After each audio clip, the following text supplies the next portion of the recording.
अस्सलाम वालेकुम, नमस्कार, सत श्री अकाल एंड गुड इवनिंग। मैं हूं आरज़ू काज़मी और आप देख रहे हैं पॉइंट ऑफ व्यू। आज हमारे साथ हैं जी शकील चौधरी साहब, जो कि सीनियर जर्नलिस्ट हैं। सर का चैनल भी सब लोग देखा करते हैं और उनसे बहुत कुछ सीखने को भी मिलता है। बहुत शुक्रिया सर कि आज आप आए। Thank you so much. Thank you very much for inviting me.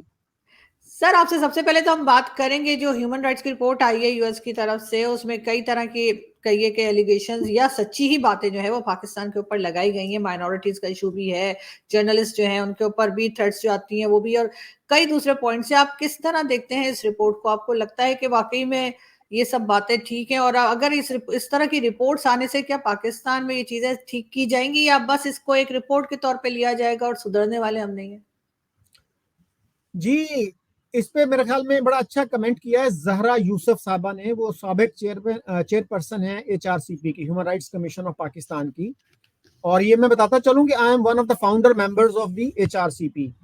और ये एशिया की कम से कम इम्पोर्टेंट, मोस्ट इम्पोर्टेंट जो ह्यूमन राइट्स ऑर्गेनाइजेशन उनमें से एक है। तो उन्होंने ये कहा कि ये बड़ी ही कॉम्प्रिहेंसिव रिपोर्ट है और तमाम हुकूमतों ने इस तरह की रिपोर्ट्स को नजरअंदाज किया है। और पाकिस्तान इंसानी हकूक के हवाले से बैनुल अक़वामी बरादरी से किए गए अपने वादों की पासदारी नहीं करता। इस तरह की जितनी भी रिपोर्ट्स आती हैं, हमारे फॉरेन ऑफिस का बड़ा ही लगा बंधा एक रिस्पॉन्स होता है उनपे कि जी ये बायस्ड है और हम तो बहुत ख्याल रखते हैं ह्यूमन राइट्स का। और पिछले साल रिलीजियस फ्रीडम रिपोर्ट आई थी, वो भी स्टेट डिपार्टमेंट पब्लिश करता है। उसके जवाब में हमारे स्पोक्स पर्सन ने, फॉरेन ऑफिस की जो स्पोक्स पर्सन है खातून, उन्होंने ये कहा था कि Pakistan is a pluralistic country with a rich tradition of interfaith harmony. ओ भाई, कौन सी रिच ट्रेडिशन है और कौन सी interfaith harmony? Be honest please. हमारा तो रिकॉर्ड जो है, it is I think one of the worst.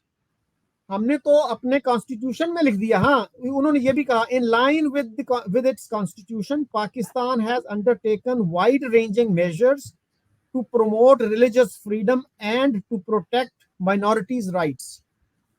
हमारे तो कॉन्स्टिट्यूशन में जो है वो डिस्क्रिमिनेशन है। एक तरफ कॉन्स्टिट्यूशन कहता है कि एवरी सिटीजन इज इक्वल, और दूसरी तरफ जनाब वो कहता है कि जो रियासत के आला तरीन ओहदे हैं, the highest offices of the state, president और प्राइम मिनिस्टर, उनके लिए तमाम गैर मुस्लिम जो हैं वो डिस्क्वालिफाइड है। कोई नॉन मुस्लिम जो है वो सोच भी नहीं सकता कि वो उन ओहदों पे जा सके। अगर ये कॉन्स्टिट्यूशन में ना भी लिखा हो, फिर भी बहुत मुश्किल है, इंतहाई मुश्किल है कि कोई नॉन मुस्लिम इन ओहदों तक पहुंच सके। लेकिन हमारी इनसिक्योरिटी इतनी है कि हमें आइन में लिखना पड़ा, और उसकी वजह से पाकिस्तान के जो डिप्लोमेट्स हैं, जो पब्लिसिस्ट्स हैं, उनको बड़ी दिक्कत आती है इंटरनेशनल लेवल पे इसको डिफेंड करने में। कैसे डिफेंड करेंगे आप in this day and age? अब हम हिंदू राष्ट्र कहते हैं इंडिया में, अब तक जो है वो तो अपने आइन में एक तरमीम नहीं कर सके कि जी जो आला तरीन ओहदे हैं स्टेट के, उनके लिए हिंदू होना जरूरी है। अब प्रेसिडेंट का देख लीजिए, कितने प्रेसिडेंट्स जो हैं मुसलमान हुए हैं। इवन प्राइम मिनिस्टर, 2 दफा प्राइम मिनिस्टर जो बने, Manmohan Singh, he was a Sikh. पहले तो हम ये कह देते थे ओ सदर का ओहदा तो ऐसे ही नुमाइशी सा होता है, कोई बात नहीं। वो भाई प्राइम मिनिस्टर भी वो रहा, तो फिर कहते हैं वो तो एक्सीडेंटल प्राइम मिनिस्टर था। भाई आपने मानना नहीं है, आप बना दो ना किसी को एक्सीडेंटल प्राइम मिनिस्टर, किसी हिंदू को, किसी क्रिश्चियन को, किसी को प्रेसिडेंट बना दो, चाहे वो नुमाइशी ओहदा ही है। हमारे यहाँ तो एक अहमदी को स्टेशन मास्टर बना के भेजा गया था चीचावतली में, 80s की बात है, तो वहां पे हड़ताल हो गई थी। तो ये है हमारी rich tradition of interfaith harmony, you know. So हमारे जो स्पोक्स पर्सन हैं उनको थोड़ा सा सोचना चाहिए कि उनकी अपनी क्रेडिबिलिटी का भी क्वेश्चन होता है ये। तो सोच के बोले और कोशिश करें कि भाई इस पे आप बेहतरी की सूरत। इस पे बड़ी अच्छी रिपोर्ट आई है वॉइस ऑफ जर्मनी की, अब तो सतार की लिखी हुई, और उन्होंने बात की जो इस रिपोर्ट के हामी हैं उनसे भी और जो इसके क्रिटिक्स हैं उनसे भी। तो हमारे यहाँ एक मिनिस्ट्री है रिलीजियस इसकी, ह्यूमन राइट्स की, उसके सेक्रेटरी हैं एडी ख्वाजा। उनसे उन्होंने पूछा कि भाई आपका क्या रिएक्शन है इस रिपोर्ट पे। तो वो पहले तो कहने लगे कि आप ऐसे करें, फॉरेन मिनिस्ट्री से रब्ता करें। उन्होंने कहा जी फॉरेन मिनिस्ट्री से भी हमने किया है रब्ता, लेकिन हम आपका जवाब भी चाहते हैं। तो उन्होंने कहा अच्छा अच्छा, मैं दूंगा जवाब, लेकिन उन्होंने जवाब नहीं दिया। फिर आजम तारड़ जो हैं, जो रेलेवेंट मिनिस्टर हैं, उनसे भी पूछा उन्होंने भी कोई जवाब नहीं दिया। और 2020 की बात है, हमारे एक दोस्त हैं लॉयर, उन्होंने फेसबुक पे लिखा कि इस वक्त हाई कोर्ट के 114 जज हैं, तमाम हाई कोर्ट्स के, एक भी जज गैर मुस्लिम नहीं है। हमारे यहाँ तस्करा किया जाता है कि जी हमारे एक एक्टिंग चीफ जस्टिस थे राणा भगवान दास, और उससे ज्यादा कुछ जो नॉलेजेबल लोग हैं वो जस्टिस कॉर्नेलियस का भी नाम ले देते हैं कि वो क्रिश्चियन थे लेकिन वो चीफ जस्टिस बने अयूब खान के जमाने में। वो भाई हिस्ट्री जो है वो history did not stop at Rana भगवान दास और कॉर्नेलियस, उसके बाद की हिस्ट्री भी है। और भगवान दास भी आपको पता है कि जब सिंध हाई कोर्ट में उनका चीफ जस्टिस बनने का चांस आया था तो चीफ जस्टिस नहीं बनाया गया था उनको, he was pushed upstairs to the Supreme Court. और जब वो एक्टिंग चीफ जस्टिस बने भी थे तो हमारे एक दोस्त हैं जर्नलिस्ट शाहिद औरकजई साहब, वो सुप्रीम कोर्ट ही में पहुंच गए थे पिटीशन लेकर के नॉन मुस्लिम जो है वो कैसे बन सकता है हमारा चीफ जस्टिस। तो यानी this is how we inspire confidence among our minorities. और सेल्फ राइचियसनेस इतनी है कि हम पूरी दुनिया को क्रिटिसाइज करते हैं कि जी अमेरिका में ये प्रॉब्लम है, इंडिया में ये प्रॉब्लम है, रूस में ये प्रॉब्लम है, फ्रांस में ये प्रॉब्लम है, यानी अपना जो मसला है वो हमें नजर नहीं आता और दूसरी सारी दुनिया के प्रॉब्लम्स हमें नजर आते हैं। तो सर अभी रिसेंटली इमरान खान ने नहीं, उन्होंने एक फाइनेंस मिनिस्टर रखे थे जो अहमदिया थे, और उसके बाद एक दो दिन में इतना हंगामा हो गया कि उनको हटाना पड़ गया। तो यहाँ पे सर ये रिलीजन को गवर्नमेंट से अलग क्यों नहीं रखते? रिलीजन हर एक का अपना एक पर्सनल मैटर है कि उससे क्या करना है और क्या नहीं करना। वैसे भी अहमदियास को जो है नॉन मुस्लिम तो वो भुट्टो साहब का तोहफा था, उन्होंने अपने चक्रों में किया था। लेकिन बहरहाल एक तरह से कई कंट्रीज को हमने देखा है जो रिलीजन को अलग रखते हैं और कंट्री के काम अलग रखते हैं। मतलब अगर किसी को काम आता भी है और वो मुसलमान नहीं है तो हमारे यहाँ उसको, जैसे आप भी कह रहे हैं, नहीं रखा जाएगा। इसमें से पाकिस्तान कभी निकल सकेगा? जी आपने आतिफ मियां की तरफ इशारा किया, वो फाइनेंस मिनिस्टर नहीं रखा था, उनको तो एक एडवाइजरी, इकोनॉमिक एडवाइजरी काउंसिल थी जिसमें के मेरा ख्याल है 20-22 मेंबर्स थे। और उन्होंने, he is one of the top economist in the US, जिनके बारे में बहुत सारे लोग ये बात करते हैं कि he is a Nobel stuff, Nobel material है वो। हो सकता है उनको 8-10 साल में नोबेल प्राइज मिल जाए, इतने ब्रिलियंट आदमी है वो। तो और वो he was not born into an Ahmadi family by the way. वो जब अमेरिका गए तो वो वहां पे किसी अहमदी मुबल्लिग की बातों से इतने कन्विंस हुए कि वो अहमदी हो गए। और उनको इमरान खान उनसे बहुत मुतासिर थे। वो अक्सर बेशतर जब अमेरिका जाते थे तो उनसे मिलते थे, उनकी बातें सुनते थे और उनको लगता था कि यार आतिफ मियां जो है ना ये हमारे मसाइल हल कर सकता है, इकोनॉमिक प्रॉब्लम्स। उनको एक एडवाइजरी कमेटी का मेंबर बनाया था, वो नहीं हमने बर्दाश्त किया। और उस वक्त तो इस्टेब्लिशमेंट भी फुल्ली तौर पर बैक कर रही थी इमरान खान को, यानी इस्टेब्लिशमेंट भी बेबस हो गई और इमरान खान जैसा पॉपुलर लीडर भी बेबस हो गया। तो उसकी वजह से फिर उनको निकालना पड़ा उस एडवाइजरी कमेटी से। और आपको पता है उसके प्रोटेस्ट में 2 और मेंबर्स थे जो पाकिस्तानी बैकग्राउंड के, उन्होंने उससे इस्तीफा दे दिया कि यार आप इतने बिगेटेड हो कि एक बंदा जो सऊदी अरब को एडवाइस दे सकता है, इकोनॉमिक एडवाइस, वो पाकिस्तान को एडवाइस नहीं दे सकता चाहे उसका ताल्लुक पाकिस्तान से है। मतलब व्हाट अ फॉल रियली। आप देखिए कि पाकिस्तान का पहला वजीर खारजा जो था एक अहमदी था और बहुत पक्का अहमदी था, ऐसे ही कोई रिलैक्स किस्म का सेकुलर किस्म का अहमदी नहीं था, सर जफरुल्लाह खान जिनका नाम था। तो आज हमें तारीख नहीं बताई जाती है। और सर जफरुल्लाह आपको पता है कि 1931 में मुस्लिम लीग, ऑल इंडिया मुस्लिम लीग, जो उस वक्त पूरे इंडिया की सबसे बड़ी मुस्लिम ऑर्गेनाइजेशन थी, उसके प्रेसिडेंट बन गए थे। और उनके खिलाफ उन्होंने जो अपनी किताब लिखी है तहदीस से नेमत, उसमें भी जिक्र किया है कि एक छोटा सा मुजाहरा भी हुआ था उनके इस इलेक्शन के खिलाफ। यानी उस वक्त भी ऐसे लोग थे जो इस चीज के मुखालिफ थे। लेकिन जिन्ना साहब ने उनको 1947 में वजीर खारजा बनाया। तो मुझे अभी तक कोई ऐसी एविडेंस नहीं मिली कि मौलाना शबीर अहमद उस्मानी, जो बहुत बड़े देवबंदी आलिम थे और उस वक्त कॉन्स्टिट्यूंट असेंबली के मेंबर भी थे, उन्होंने उस पर कोई प्रोटेस्ट किया हो। तो वो हालात थे और आज के हालात हैं। और इसके बावजूद हम ये कहते हैं कि ये जो इंडियंस है ना ये बहुत बिगेटेड हैं, हम बहुत ब्रॉड माइंडेड हैं। तो भाई क्या ब्रॉड माइंडेड और बिगेटेड के मीनिंग्स आपने कोई बदल दिए हैं? Have you redefined these terms कि बिगेटेड क्या होता है और नैरो माइंडेड क्या होता है और ब्रॉड माइंडेड क्या होता है। और जिन्ना साहब की आप देखें सबसे मशहूर जो तकरीर है 11 अगस्त वाली, उसमें क्या कहा था उन्होंने, religion has nothing to do with the business of the state. आज बिल्कुल। हमने रिलीजन को हर बिजनेस ऑफ द स्टेट का हिस्सा बना दिया है। और फिर हम क्या कहते हैं, जी वो तो बड़ी अच्छी तकरीर थी, वो तो मिसाके मदीना के बिल्कुल एन मुताबिक थी। भाई अगर ये मिसाके मदीना के एन बराबर थी तो फिर चौधरी मोहम्मद अली ने उस तकरीर को रुकवाने की कोशिश क्यों की, उसको सेंसर करने की कोशिश क्यों की। वो तो फिर जो है लोग पहुंच गए थे जो डॉन के एडिटर थे उसके पास कि यार ये आप अगर नहीं छापेंगे इसको तो फिर कौन छापेगा। आज भी जो हमारे रिलीजियस माइंडेड लोग हैं और या मकबूल जान जैसे, वो ये कहते हैं, उन्होंने एक दफा ये कहा, आपको पता है कि ये जो तकरीर है ना ये तो की ही नहीं गई, ये तो बहुत बड़ी फॉर्जरी है, पाकिस्तानी कौम के साथ बहुत बड़ा धोखा है। उस पे फिर जो है लोगों ने बहुत बड़ी एविडेंस दी, लोगों ने बताया कि सर अगर ये बात होती तो फिर बड़े बड़े जो लीडर्स थे जो 50s में 60s में 70s में जिंदा थे वो ये बात करते। किसी हिस्टोरियन ने ये बात नहीं की, किसी मुस्लिम लीग के लीडर ने ये बात नहीं की। अचानक आपको 2014 में ख्याल आया कि ये तो तकरीर की ही नहीं गई थी, ये तो एक फॉर्जरी है। और हमारे एक जंग के भी हैं साहब, उन्होंने भी इसी तरह का लिखा कि जी देखें कितना बड़ा हमारे साथ फ्रॉड हुआ है।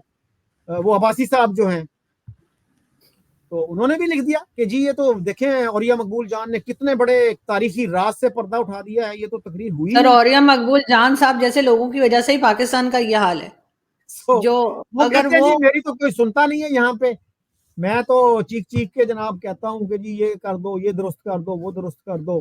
दो तो तीन ये लोग तो वो कहते हैं सर ये जो सेकुलर लोग हैं ना इनकी वजह से खराबी आई है पाकिस्तान में। सेकुलर ब्यूरोक्रेसी और सेकुलर पॉलिटिशियंस उन्होंने खराब किया हाँ है काम। सर वो इन्हें बहुत बुरे लगते हैं बिल्कुल सेक्युलर लोग, क्योंकि दो तीन लोग जो यानी कि एक तो जैद हामिद साहब जो हर वक्त गजवा हिंद करने के लिए निकले रहते हैं, और ये औरिया मकबूल जान साहब जैसे लोग हैं जो पाकिस्तान में। लेकिन अगर मैंने कुछ साल पहले आई डोंट नो कहाँ तक सही है लेकिन सुना था कि जो ऑपरेशन हुआ था इनका मौलाना फजलुर रहमान का अमेरिका में, तो वो भी कोई अहमदिया थे जिसने उनका ऑपरेशन किया था और उसके बाद ये खुशी खुशी वापस आ गए थे। तो ये सारी चीजें इनके साथ चलती हैं, लेकिन बस बाकी चीजों में पता नहीं कौन सा इस्लाम लेकर आते हैं। लेकिन पाकिस्तान सर पहले तो ये हालत नहीं थी लोगों की, इतना नेगेटिव सोच जो है किसी भी दूसरे रिलीजन या दूसरे फेथ के बारे में अब क्यों हो गई। अब तो हमारे जर्नलिस्ट भी इसी लाइन पे चल पड़े। जी ये बहुत ही बदकिस्मती की बात है कि बाकी मुल्कों में लोग ज्यादा ओपन माइंडेड हो रहे हैं with the passage of time.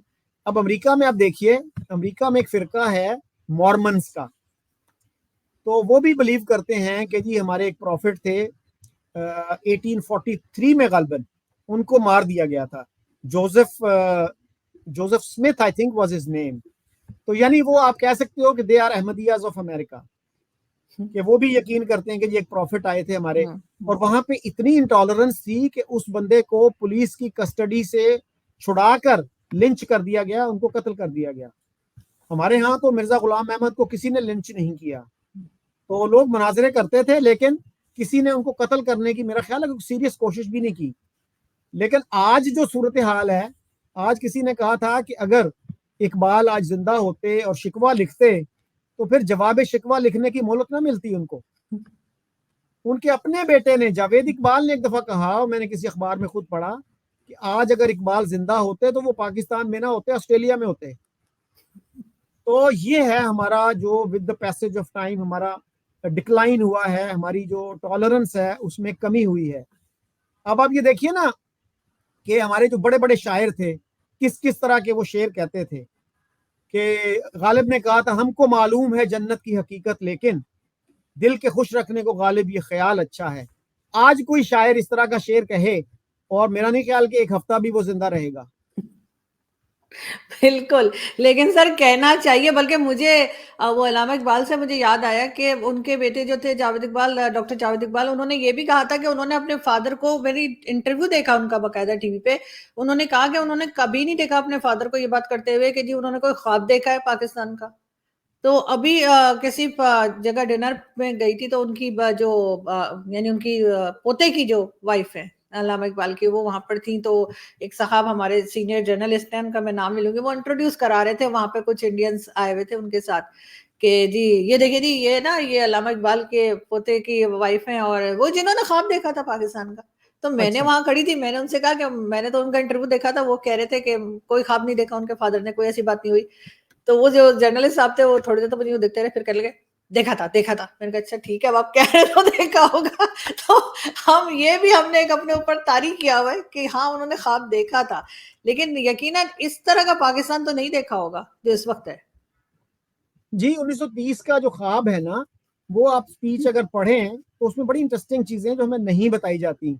मसलन उसमें इकबाल ने कहा कि India is the greatest Muslim country in the world, ये नहीं हमें बताया जाता। तो और भी इस तरह की बातें उन्होंने की उसमें, और बाद में उन्होंने वजाहत भी की कि मेरा पाकिस्तान स्कीम से कोई ताल्लुक नहीं है, ये तो कैम्ब्रिज में लोग हैं, उन्होंने ये स्कीम दी है, जिसमें चौधरी रहमत अली थे, कुछ और लोग भी थे। तो बहरहाल उन्होंने डिस्टेंस किया अपने 1930 का जो खुतबा था उससे। तो अनफॉर्चुनेटली लोग पढ़ते नहीं है। 1930 का खुतबा जो है वो तो इतना मुश्किल नहीं है समझना। उनके जो वो लेक्चर्स है ना, रिकंस्ट्रक्शन ऑफ रिलीजियस थॉट, वो काफी मुश्किल चीज है, उसको पढ़ना काफी मुश्किल है। और उनमें भी उन्होंने ऐसी बातें की हैं जिनकी जावेद गांधी साहब ने बड़ा डिसएग्री किया है जिनसे, कि मसलन जन्नत और जहन्नुम जो है ना, ये मकामात नहीं है, अहवाल है, यानी कंडीशंस हैं, ये कोई लोकेशंस नहीं है। और पिछले दिनों मेरे फेसबुक पे किसी ने लिखा कि अल्लामा इकबाल जो थे वो इमाम मेहदी के और हजरत ईसा की जो वापसी का अकीदा है उस पर यकीन नहीं रखते थे। तो इस तरह की जो चीजें हैं वो हमें नहीं बताई जाती। और अल्लामा इकबाल को एक बहुत बड़ा मुफक्कर कुरान, मुफक्कर इस्लाम बनाकर पेश किया जाता है।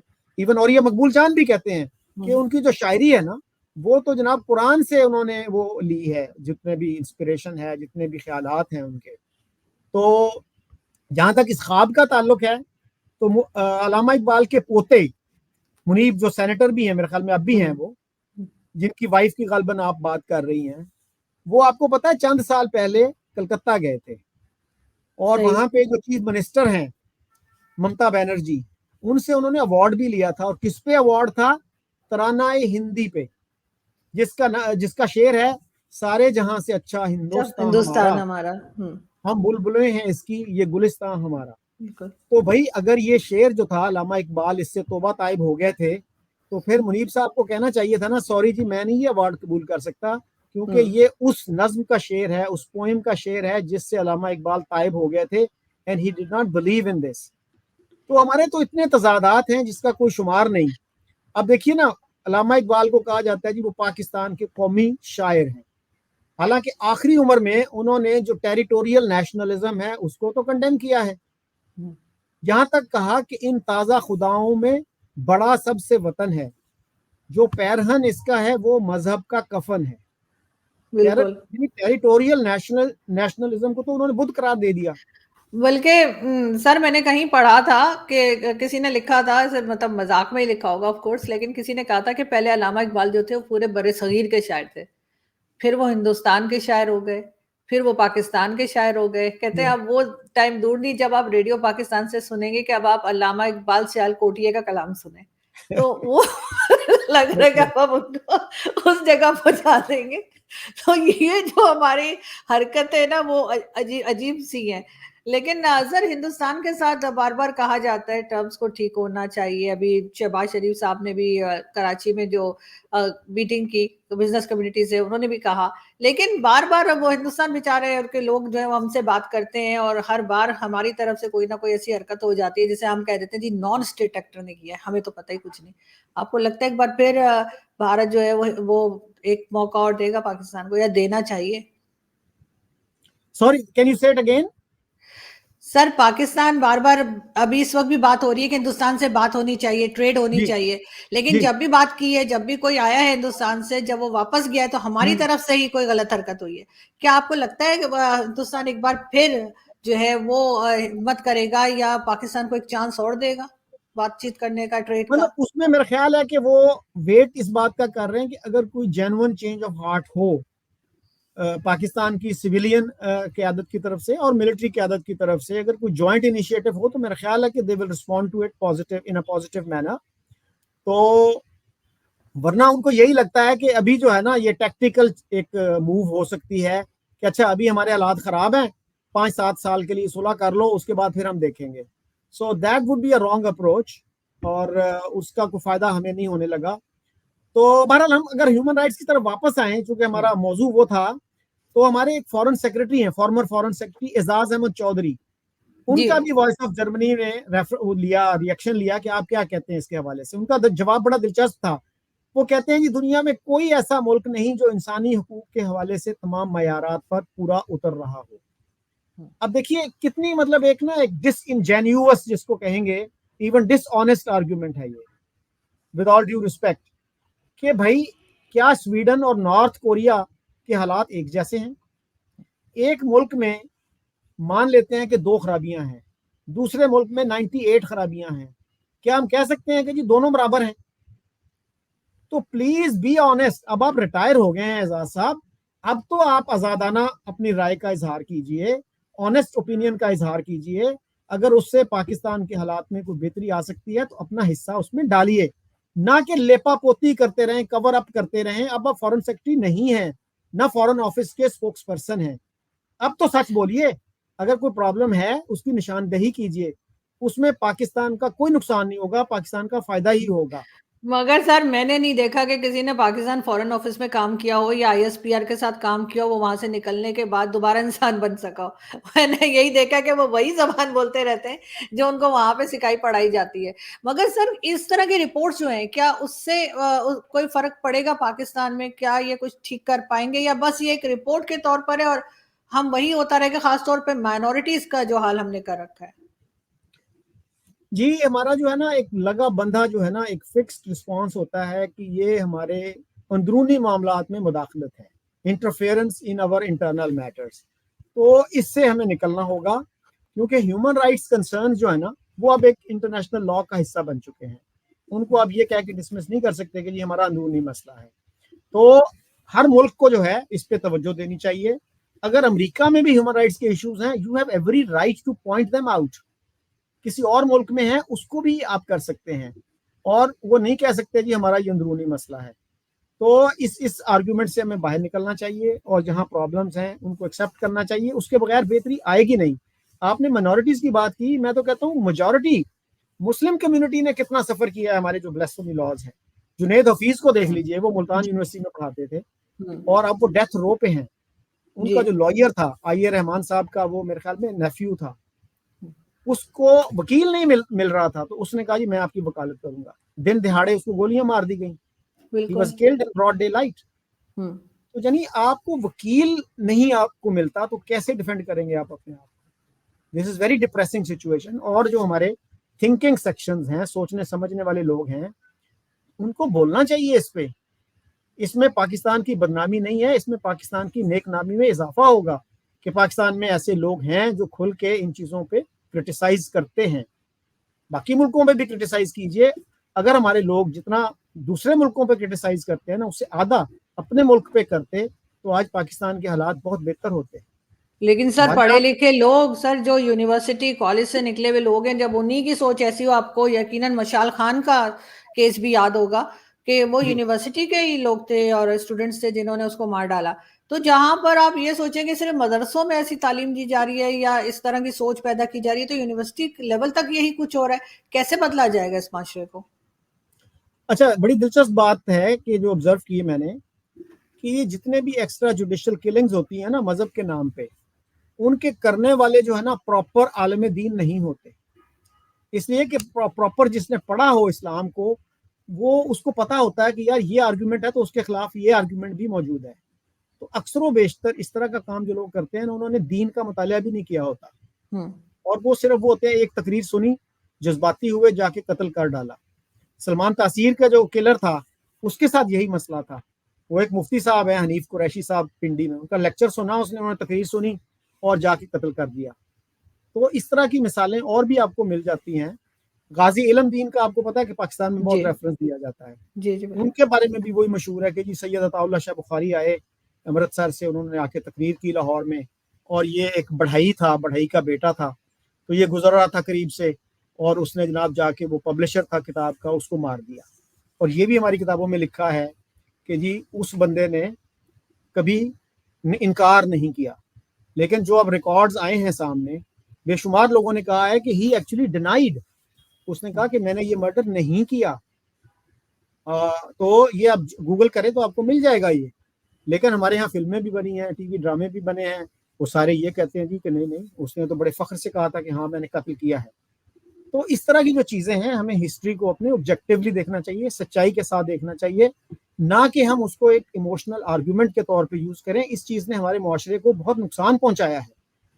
जो थिंकिंग सेक्शंस हैं, कम से कम उनको तो सोचना चाहिए कुछ कि भाई हम इसका कुछ तदारुक कर सकें, इससे बच सकें, ना कि हम ये कह के ये सेंसिटिव इशू है इस पे नहीं बोलना। तो भाई सर आप लोग अगर नहीं डरते हैं बोलेंगे, ना, सर लोग डर जाते हैं कि उनकी जान को भी खतरा हो जाता है अगर कोई बोलेगा तो। लेकिन अगर ज्यादा लोग बोलेंगे, अगर अब 10 लोग हैं, वो उसकी जगह अगर 100 लोग हों, 200 लोग हों, 500 लोग हों, तो वो खतरा फिर खत्म हो जाता है। अगर वो लोग बोलेंगे नहीं, कम लोग बोलेंगे, तो फिर खतरा रहेगा। लेकिन कब तक आप इससे डरते रहेंगे? क्यों सच नहीं बोलते आप? क्योंकि मैं भी जब शोज करती हूँ, मुझे अगर पाकिस्तान से अगर लोग कुछ मना करते हैं, वो कहते हैं आपको, मतलब जो जान पहचान वाले या दोस्त अहबाब, वो कहते हैं कि जी आप बिल्कुल फौज पे बात कीजिए, एजेंसी पे बात कीजिए, मौलवियों को मत छेड़ा कीजिए। वो कहते हैं कि मौलवियों वाली शोज मत कीजिए, उनके ऊपर बात ना करें, खासतौर पे लाल मस्जिद वगैरह का जब मैं जिक्र करती हूँ। तो एक डर खौफ है लोगों में, क्योंकि लाल मस्जिद तो आपको पता है वो कैसे डंडे शंडे लेके खड़े रहते हैं वहां पे सारे टाइम, 2400 घंटे। तो वो माहौल तो है लेकिन पाकिस्तान में खौफ का। लेकिन उसमें तो फिर देखिए ना, बहुत से लोग आपको ये भी कहेंगे कि फौज पे भी बात ना करें, एजेंसियों पे भी बात ना करें, मौलवी पे भी बात ना करें। बहुत सारे हमारे मीडिया के लोग हम्म, यही कहते हैं कि यार ये जो 3-4 मौजूआत है ना, इन पे आप बात ना करें। मैं कहता हूँ यार, एक you should talk with a sense of responsibility. एक रेकलेस तरीके से बात ना करें, लॉजिक की बुनियाद पे, रिसर्च की बुनियाद पे, और मुहतात लफ्जों के साथ आपको हर चीज पे कमेंट करना चाहिए। ये क्या बात हुई कि जी ये सेंसिटिव इशू है? किसने तय किया है भाई ये सेंसिटिव इशू है? फिर लोग कहते हैं वो जी उसने रेड लाइन क्रॉस कर ली। मेरा एक कोलीग था, वो मुझे कहने लगा, कहता जी वो ना, ये एक्शन उन लोगों के खिलाफ लिया जाता है जो रेड लाइन क्रॉस कर लेते हैं। हम्म, तो मैंने कहा भाई ये बताओ मुझे, ये रेड लाइन किसने ड्रॉ की है और बिल्कुल। कहाँ पे है ये रेड लाइन? हम्म, और जब आप डरते रहेंगे, आपको पता ही नहीं कि रेड लाइन है कहाँ पे, तो फिर फ्रीडम ऑफ एक्सप्रेशन तो भाड़ में गया ना। फिर फ्रीडम ऑफ एक्सप्रेशन खत्म हो जाता है जब आपको हर वक्त यही खतरा हो कि रेड लाइन है नहीं है, कहाँ पे है कहाँ नहीं है। तो फिर क्योंकि फ्रीडम सर ऑफ एक्सप्रेशन को भूल जाइए। क्योंकि सर हमने तो यही देखा है ना, जिस वक्त ये ब्लास्फेमी के नाम पे किसी को मार देते हैं, तो जो मारने वाला होता है उसको हीरो बना दिया जाता है हमारे यहाँ। आपने देखा सलमान तासीर के कातिल को मजार तक बना दिया है इस्लामाबाद में। तो वो डिफरेंस आ जाता है ना। फौज अगर एजेंसी या कोई और पकड़ के धकड़ के ले जाता है तो उनको तो 10 गालियां लोग देते हैं कि जी इन्होंने गलत किया है। लेकिन इन मौलवियों से खतरनाक चीज पाकिस्तान में मैंने नहीं देखी, ये हीरो बना देते हैं मारने वाले को। जी इसी तरह का आपको पता है वो खुशाब साइड पे हुआ था। एक हम्म, बैंक मैनेजर को उसके अपना जो था वो गार्ड, सिक्योरिटी हम्म, गार्ड, उसने मार दिया। और बिल्कुल अनपढ़ सा गार्ड था वो, उसको समझ भी नहीं थी रिलीजियस इश्यूज की, और उसके हक में लोगों ने जुलूस निकाला। हम्म, अब कोई पूछता भी नहीं होगा उसकी फैमिली को, उसके वही, उसके डिफेंस के लिए कि भाई इसका डिफेंस क्या होगा क्या हम्म। नहीं होगा। वक्ती तौर पे जो है ना, हम इश्तेहाल में आके सब कुछ करते हैं, लेकिन फिर बाद में जो है हम भुगतते हैं उसका नतीजा। बिल्कुल ऐसा है, लेकिन खैर इसमें से पाकिस्तान को निकलना चाहिए, क्योंकि ये चीज सिर्फ और सिर्फ तबाही की तरफ ले जा रही है, फायदा इससे कोई नहीं हो रहा है। और इस तरह के लोगों को सपोर्ट करना भी बंद करना होगा। लेकिन अनफॉर्चुनेटली चाहे हमारे पॉलिटिशियंस हो चाहे हमारे आर्मी के लोग हो, आप देख लीजिए वो मियाँ मिट्ठू और इस तरह के लोगों के साथ किसकी पिक्चर नहीं है। चाहे वो आर्मी चीफ हो जो पहले थे कमर जावेद बाजवा साहब, उनकी भी पिक्चर है, इमरान खान साहब की भी है। यानी वो उस आदमी के साथ खड़े हैं जो कितनी ही हिंदू बच्चियों को उठा के ले जा चुका है। उसको ये सपोर्ट हटा दें अपनी, तो यकीनन उसको कोई ना कोई सजा हो पाई। लेकिन हमारे यहाँ तो इस तरह के क्रिमिनल्स को हम वाह वाह करते हैं कि जी बड़ा अच्छा किया, इस्लाम का नाम रोशन कर रहा है जबरदस्ती कलमे पढ़ा पढ़ा के। तो ये तो खैर सर रहता है यहाँ पे प्रॉब्लम। जी ये बहुत बदकिस्मती की बात है, और हमें जो है ना, इस जिसको बड़ी अच्छी टर्म है सेल्फ राइचियसनेस की, कि हम्म, यानी हमें बड़ा जोम है कि हम मॉरली सुपीरियर हैं बाकी सारी दुनिया से। इससे हमें निकलना होगा, और हमारा जो सोल्यूशन है वो सेल्फ क्रिटिसिज्म में है, सेल्फ रिफ्लेक्शन में बिल्कुल। है। अपनी इंट्रोस्पेक्शन खुद करें, देखें कि यार हमें क्या खराबियां हैं। जब तक हमें खुद एहसास नहीं होगा, बाहर की कोई रिपोर्ट जो है ना वो हमें हालात बदलने पे, कोई बेहतरी लाने पे मजबूर नहीं कर सकती। बिल्कुल ऐसा ही है सर, और हमें ये सोचना होगा और यकीनन कहीं ना कहीं जाके शायद कभी कुछ लोगों को एहसास हो जो पॉलिसीज बनाते हैं कि किस तरह से पाकिस्तान को बेहतर करना है। थैंक यू सो मच कि आज आपने ज्वाइन किया The voice of pleasure is news. all mine. Thank you very much for having thank me. You sir, thank you.